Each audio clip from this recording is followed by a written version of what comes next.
Today, I'd like to talk about star beings in human form. A stellan, and ET in human form. And we're building on some of the discussion we just had about the Cabal and their negotiations with extraterrestrials, star beings, what I generally call stellans, interstellar people, star people, star people. So the term is almost irrelevant. Only that I feel that the term alien and less so, but extraterrestrial, they're military terms. This is a military CIA terms to kind of separate, to distance you from these advanced races. Space monster, Hollywood uses space monster. Alien, it's alien. It's an extraterrestrial, oh, it's evil. There's an extraterrestrial invasion. So these are all terms to distance people at the subconscious level. They are to be feared. Star people, star beings are more accurate. I think stellan, which is my term, is even more accurate because they are people. They are advanced races. Now, one thing that has happened over many centuries, millennia, it's not a new thing, is that a star being will incarnate into a human body in order to live a human life, in order to attenuate their karma, in order to learn something at the human level, in order to introduce things into a less developed civilization, because it is assumed that they have a higher level of advancement. They have more knowledge, more technology, more evolution. They are thousands, tens of thousands of years ahead of us, hundreds of thousands of years. And as I've said, some beings are basically immortal, and they are millions or billions of years. And then you start to think, when you start to think logically, well, so how can somebody be 10,000 years old? How can something live for billions of years? And that's the human level of thinking. That's a less developed level of thinking. Because these beings, these cultures exist on higher dimensions or higher frequencies, right? The higher your frequency, the effect of time changes such that, you could live 1,000,000 years on Earth and only a minute in a very high dimension, right? It's this process of time dilation. So in advanced society, they exist at a very high frequency, a cosmic level of energy. I mean, things that we don't understand. I'm not going to try to explain it because we don't understand it. It's billions of years ahead of us. And what astronomers might call natural phenomena or galactic events, that's the way we might understand it. And as we come down to the lower vibration, time flows differently. So there are beings who have evolved hundreds of thousands of years ahead of us because they exist on a higher dimension. So the flow of time is different. Now these higher frequency, more advanced people, these star beings, these stellans, they will descend into the lower vibration, lower frequency, and incarnate into a human body. It's very uncomfortable. It's very different. It's very tactile, and it's very fragile. But there are reasons they do that. Again, whether it's karma, whether it's learning, whether it's purpose, whether it's contribution, whether it's studying, they study, research.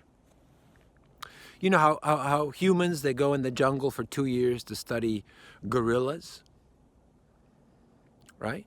Not everybody wants to go to the jungle to study gorillas, but there are those few people who go to the jungle to study gorillas, and they'll live with the gorillas, and they will they'll live in a little shack in the jungle studying gorillas. Not everybody wants to do that because it's very uncomfortable. But the information, the research they get, they bring back to the society, and that they educate society. Same thing about sea mammals, or some people, oceanography, right? Marine biology. People go and study things in the ocean. Not everybody wants to do that. And it's uncomfortable, but some people want to do that, and they go and study. So we understand the concept, but as soon as you go extraterrestrial, people start to say, that doesn't make sense. Where's the proof? Where's the evidence, Paris? If there's no evidence, my brain cannot understand what you're saying, and therefore it's not true. What I'm saying is, you do understand it. There are some people who will sacrifice, who will dedicate to do something, to study spirituality. The monks, they give up everything, they shave their head, and they beg for food, the Buddhist monks. There's a reason, there's a process. So the advanced being will incarnate into a human body for some reason. We don't know the reason, but there's a reason. It's not an accident, right? It's not an accident. It just I made a mistake. I fell into a human body. Oh my God.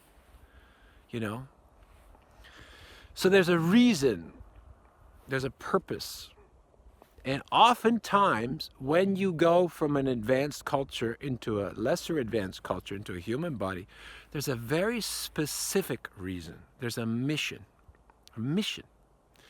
In other words, it is not an accident. Okay? Now, on the earth, there are people who have these ET souls. What I think you might be familiar with that, an ET soul. What I say, a star being incarnating as a human being. Okay, so let's go back to the Cabal a little bit. Okay, so back when they were negotiating with the humans in the 50s and 60s, when they're negotiating with humans and star beings, secretly negotiating, the star being said, we would like to contact our fellow members, our star beings, who have incarnated as a human, in order to help them along their mission, so that they accomplish their mission. And the Cabal said, because the Cabal is very corrupt, and they're always up to no good. The Cabal said, well, that's fine. We don't mind you doing that, but we would like to know who incarnated as a human, right? Which of the star people incarnated into a human body, so that we know what's going on. But they had a more nefarious purpose, because then they targeted those people. using many, many means, whether psychological, magical, technological.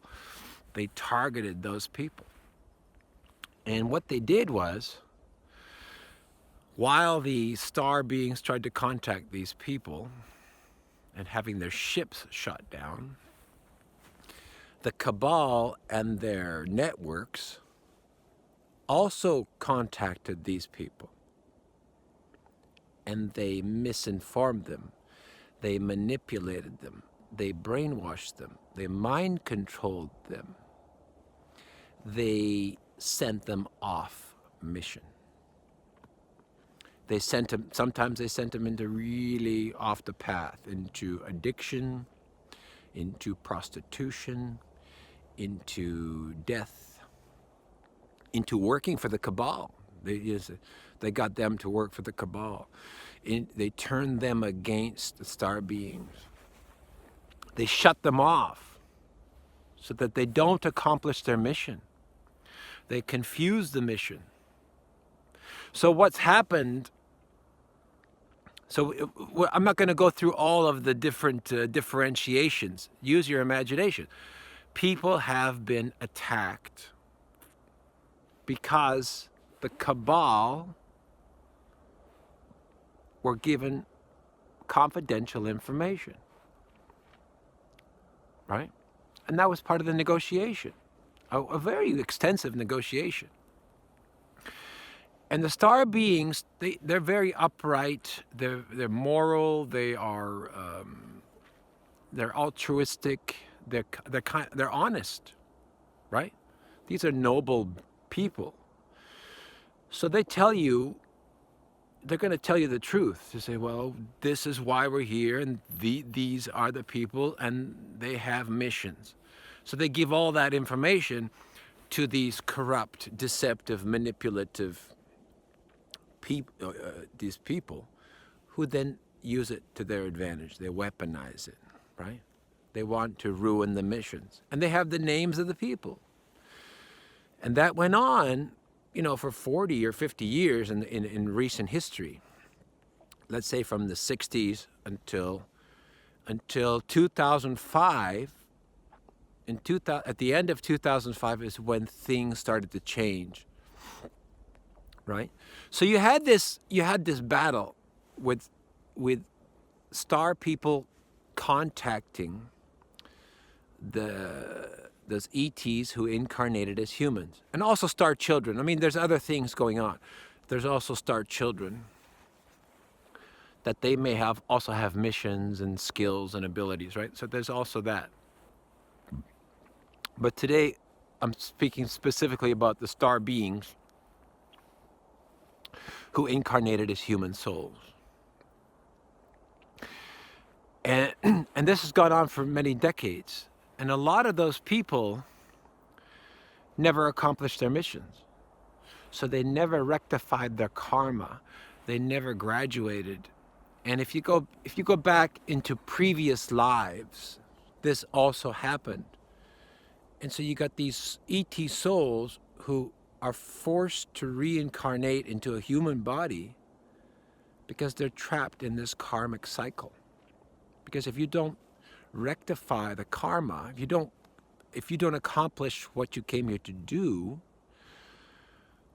then you have to come back, right? So these ET souls, they're trapped here, right? And they're doing all kinds of things that they're not supposed to do. Some of them have been twisted to work for the Cabal, right? Knowingly, unknowingly, and they're trapped. Some of them are trapped in very difficult, dark lives. Some of them have become, you know, wrapped up in fame and fortune, maybe, wealth, abundance, sadomasochism. We don't know, but they're all off the path. Because this system has been attacked, has been corrupted, has been manipulated. And so when people like me come out and talk about star beings, you know, I get attacked. But this is what's going on. This is what's known by the Cabal, and this is what the star being. One of the reasons they're here is they want to you know, they would contact somebody and say, listen, we're just here to remind you, you are an ET soul. That means you're not here, you're only in the human body temporarily, and you're supposed to accomplish your mission. And we want to help you accomplish your mission. We want to help remind you, because there's that forget the memory process. You lose the memory when you incarnate. We want to remind you, and we want to help you with your skill development, and we want to guide you. We can't do your mission for you, but we want to get you on the path, right? And usually a star being in a human body, there's a point where they wake up. Now sometimes it's an incident, sometimes it's an event, sometimes it's a certain age, right?